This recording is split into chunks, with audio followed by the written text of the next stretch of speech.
결혼을 하고 제사를 지내기 위해서 첫 번째 명절을 방문하는 며느리가 멘탈이 붕괴되지 않기 위해서 가장 조심해야 될 것은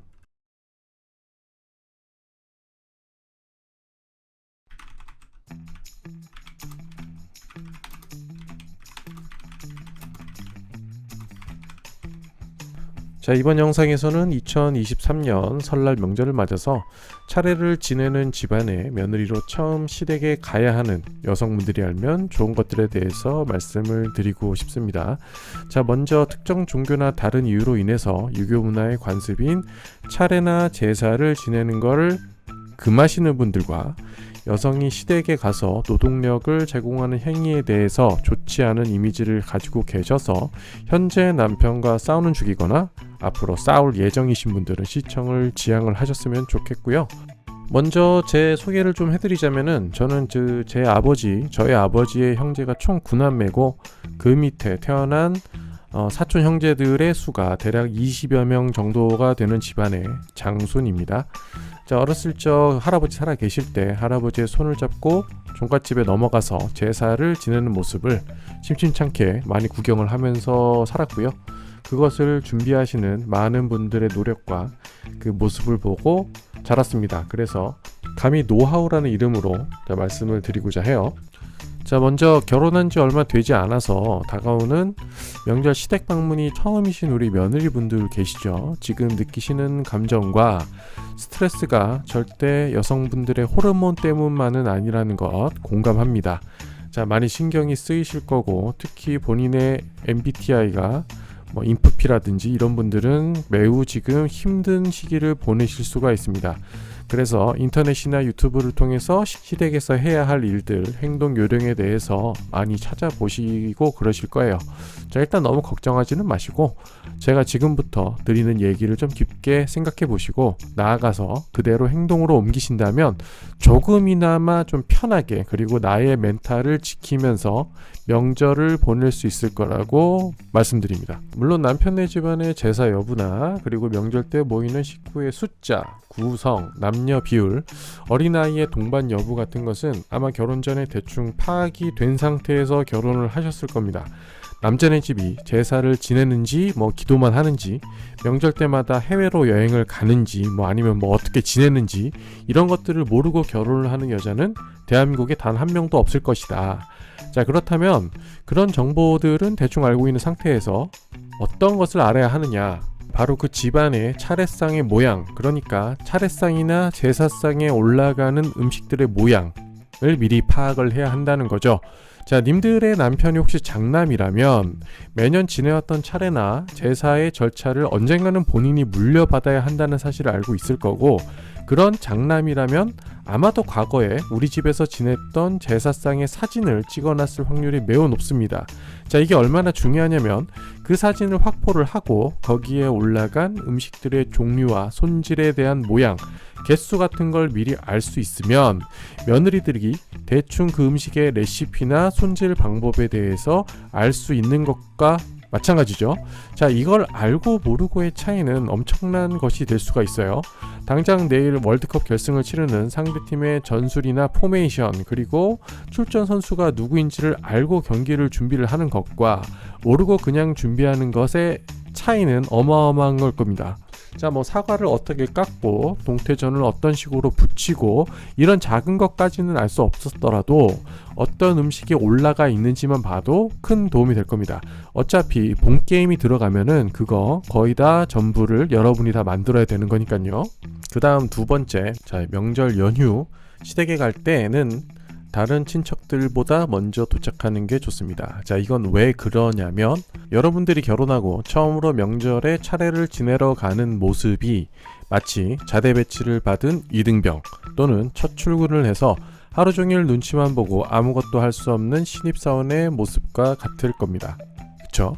자, 그렇다면 어쨌든 그 집안의 실세이자 메인 셰프가 되는 시어머니랑 최대한 빨리 친해지는 것이 여러분들에게 유리할 겁니다. 자, 먼저 시댁에 남들보다 먼저 도착을 해서 명절상을 차리기 위한 장을 보러 간다는 핑계 같은 걸로 시어머니를 모시고 맞들어 갑니다. 자, 이때 엄청 어색할 거니까 남편 있죠? 남편에게 운전과 카트 운반을 맡기고 시어머니와 이런저런 얘기를 하면서 마트에서 장을 보는 거죠. 시간적 여유가 된다면 장을 보면서 커피 한 잔을 할 수도 있고, 경제적 여유가 된다면 장을 본 물건을 계산을 함과 동시에 시어머니가 입을 만한 가벼운 등산복이나 예쁜 스카프 같은 거, 그렇게 크게 경제적으로 무리가 가지 않는 선에서 한두 개 정도 사드리는 것도 여러분들에게 도움이 될 겁니다.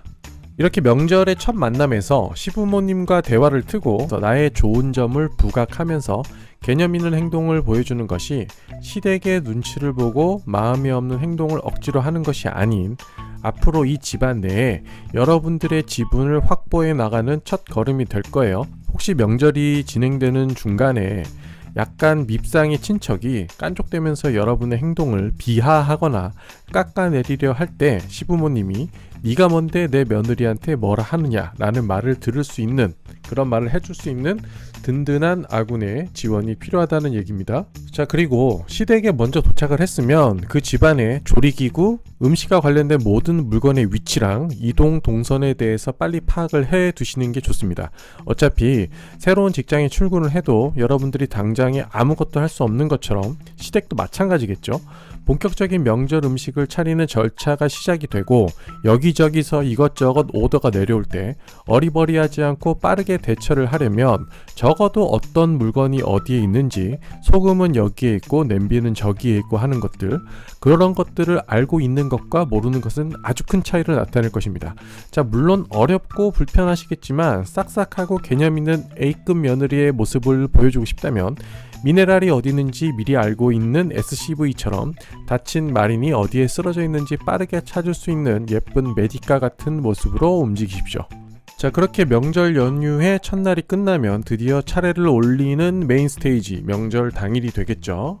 전날 음식을 준비하는 메인 셰프가 시어머니였다면 당일의 메인 제사를 주관하는 제사장, 신과 가장 가까운 포지션에 있는 시아버지 또는 집안의 장남이 될 겁니다.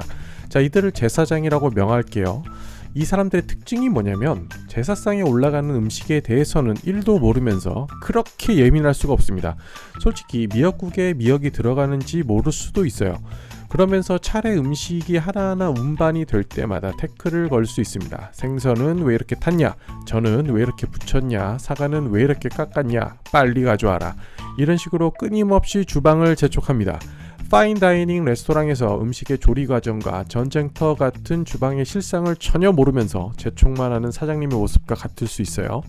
자, 그날은 아침부터 엄청 바쁩니다. 어느 정도의 음식을 미리 준비를 했다고 해도 당일 제기를 꺼내서 음식을 올려야 하고 생선을 굽고 탕국을 끓이고 사과, 배 등의 대가리랑 똥꼬를 날리는 마치 풀코스 정찬을 빠른 시간 내에 준비해야 하는 업장의 모습과 별반 다를 게 없을 거예요.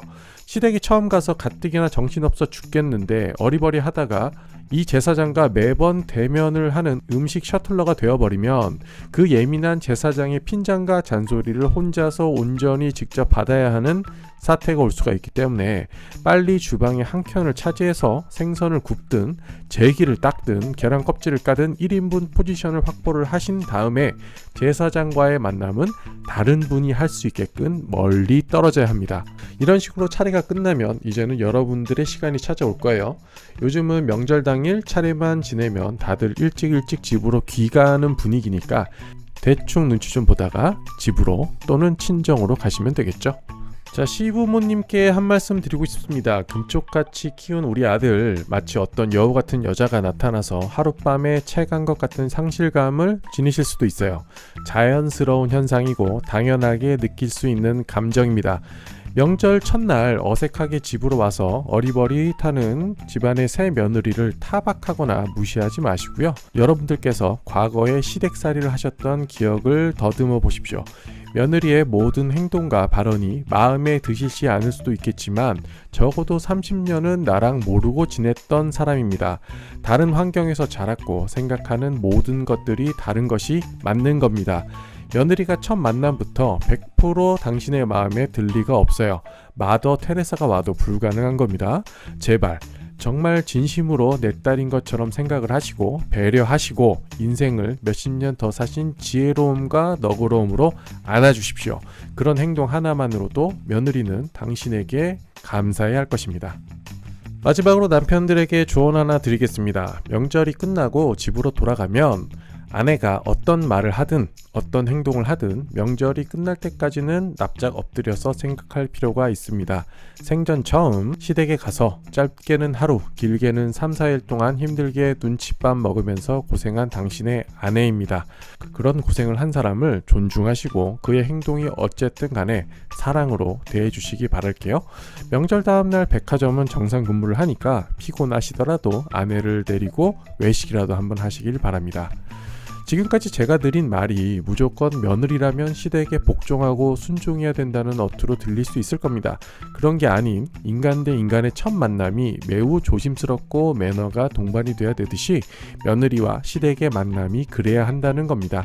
심지어 마냥 어렵기만 한 시부모님과 시댁 식구들 한가운데서 마치 새로운 행성에 고립된 인류의 모습처럼 힘들고 어려우실 거예요. 그런 분위기에서 1인분을 찾아 먹기 위해서 몇 가지 팁을 알려드린 거라고 좋게 이해를 해주시고 다가오는 새해 설날 명절 행복하게 지내시고 복 많이 받으시길 바랍니다. 다음에 또 만나요.